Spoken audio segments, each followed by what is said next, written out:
Et donc, une dizaine de jours après le cessez-le-feu, je me retrouve à Alger.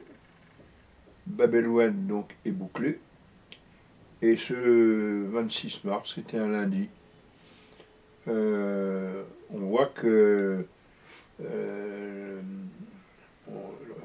on a lancé un appel, enfin l'OAS a lancé un appel aux manifestants pour prendre la rue d'Isly et aller vers Bab el-Oued et libérer Bab el-Oued, le quartier populaire.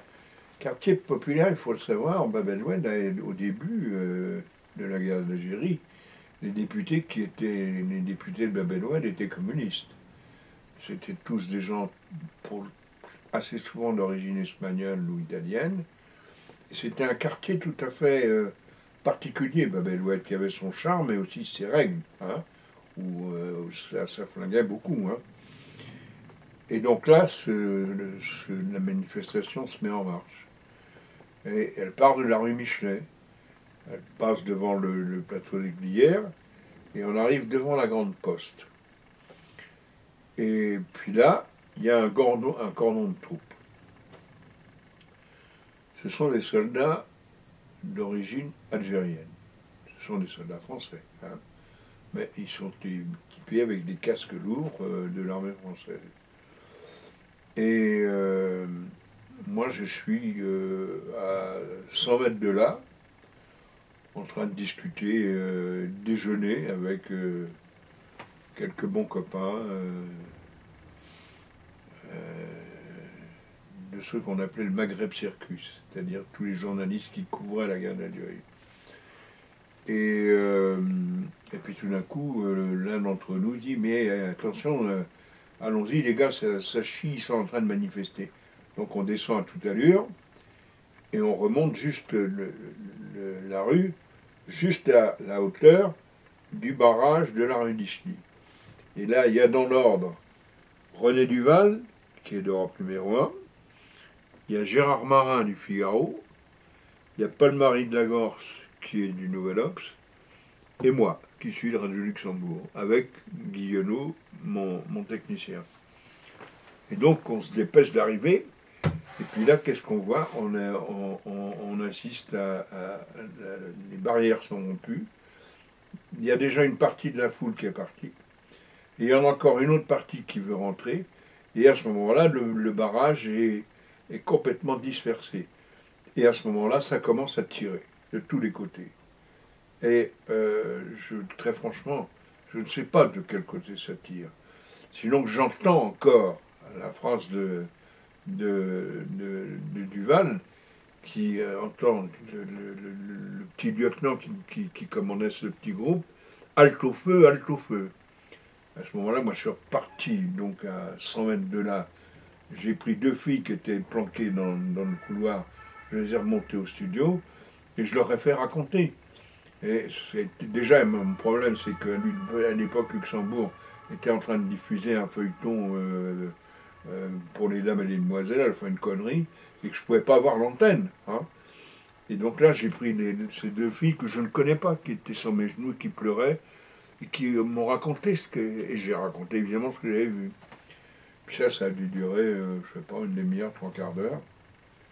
Les filles sont reparties, et puis je suis redescendu. Et là, il y avait des corps partout, il y avait... et puis on a cherché à comprendre. Le barrage de troupes avait été à nouveau mis sur place. Et je me souviens que Paul-Marie de Lagorce me dit viens, il faut qu'on vérifie, il y a quelque chose qui n'est pas clair. Qui a tiré et qui a tiré sur qui. Alors, je suis monté avec Paul-Marie dans les étages. Et effectivement, sur le balcon, j'ai trouvé des douilles. Alors, qui a tiré le premier? En tout cas, je sais, c'est qu'on a tiré des deux côtés. Et qu'on a tiré peut-être sur la foule, mais aussi sur les soldats. Or, ce qu'il faut bien comprendre dans cette histoire-là, c'est que c'est une énorme erreur technique. C'est-à-dire que d'habitude, le maintien de l'ordre, comme on disait à Alger, était réalisé par des professionnels, des gendarmes, des CRS. Les barricades ont été démantelées par les gendarmes, vous voyez.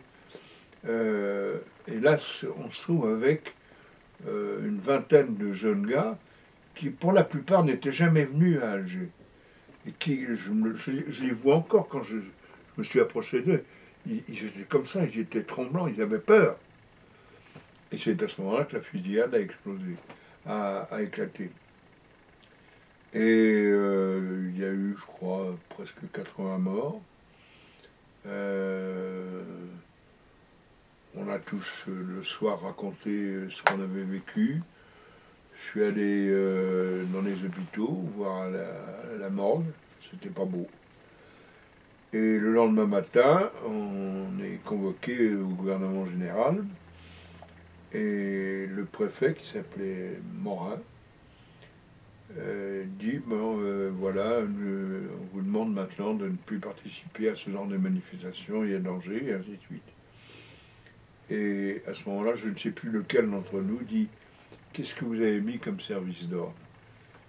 Et Morin dit ben, je ne sais pas, je vais vérifier. Et je m'aperçois, et on se rend compte qu'ils avaient fait la même connerie. C'est-à-dire qu'ils avaient mis des jeunes soldats d'origine algérienne. Et donc là, on a protesté, on a gueulé, et finalement, ils ont enlevé les jeunes, et ils ont mis des CRS et des gendarmes. Et là, la situation est restée à peu près calme, pas à peu près calme, telle que pouvait l'être à Alger, puisqu'à l'époque, les commandants d'État allaient le matin décider sur quelle cible ils iraient. Il y avait dans le même temps les barbousses qui tiraient sur les pieds noirs. Hein, c'était Et puis il a fallu attendre. Je suis remonté à Paris pour faire le procès Jouot. Je suis reparti en Algérie. Cette fois, Jameau m'a envoyé à Oran, où là, le cessez-le-feu était.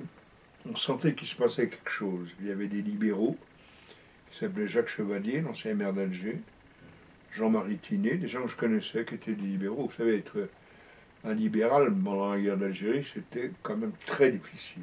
Hein. D'ailleurs, des gens qui acceptaient qu'il y ait une autre Algérie, mais avec la France.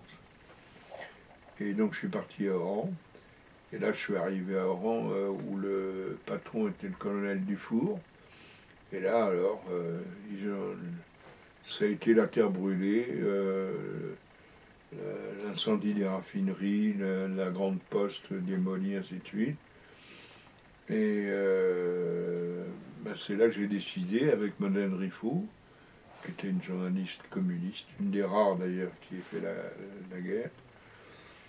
Et on a décidé qu'on ne pouvait pas rester, on ne pouvait pas travailler, il n'y avait plus de téléphone, il n'y avait plus rien. Donc on a pris la voiture et on est reparti sur la route de la Sénia pour aller essayer de trouver un endroit où on pourrait téléphoner à une Témouchène, pas une Témouchène, c'est de l'autre côté, mais enfin un autre, le premier village venu. Et puis là, évidemment la circulation était interdite. Et c'était le couvre-feu partout. Donc on est parti avec notre bagnole. Puis j'ai vu au loin, presque à l'entrée de la Sénat, il y avait un camion. Et puis plus j'avançais, plus j'ai vu le camion avancer. Alors j'ai accéléré, je me suis dit, il faut que je passe avant. Puis j'ai vu qu'il continuait toujours avant. Et là j'ai vu qu'on allait se le farcir. Et donc j'ai fait un main et j'ai essayé de taper sur l'arrière du camion. Ce que j'ai fait. Le seul réflexe que j'ai eu, c'est de serrer mon agrat sur mon bras. Et c'est à ce moment-là que j'ai cassé le bras de Madeleine Riffaut qui était à côté de moi. Et puis je suis tombé dans les pommes. On n'a jamais revu le camion. Bon, on m'a réveillé, je sais pas combien de temps. Et puis on m'a emmené à l'hôpital de Rouen avec Madeleine. Et là, il y a une copine qui est venue, qui m'a dit il ne faut pas que tu restes là, parce qu'il cherche la femme à la Fatma. Et la femme à la Fatma, c'était Madeleine Riffaut, parce qu'elle avait un collier avec une Fatma. Et donc, cette copine, qui était pourtant Algérie française, nous a embarqués vite fait et nous a emmenés chez l'autre copain. Et après, on nous a emmenés dans une clinique. Et là, donc, moi, on m'a recousu, enfin, c'était pas grave, hein. Enfin, j'étais un peu. Mais par contre, Madeleine, il a fallu l'opérer, il n'y avait pas d'anesthésie, il n'y avait rien. Quand elle est sortie de la salle d'opération, elle se croyait encore au temps de la résistance, parce qu'elle avait été résistante. Et j'entends Madeleine me dire, t'as pas parlé? Moi, j'ai pas parlé non plus. Et puis, bon, après, je suis redescendu quand même avec mon bandeau sur le port d'Oran. Et là, j'ai vu la dernière image de la galerie, c'est-à-dire des gens qui étaient avec leurs valises, qui poussaient dans un landau, et qui prenaient le bateau sur le quai d'Oran. Et c'était la fin.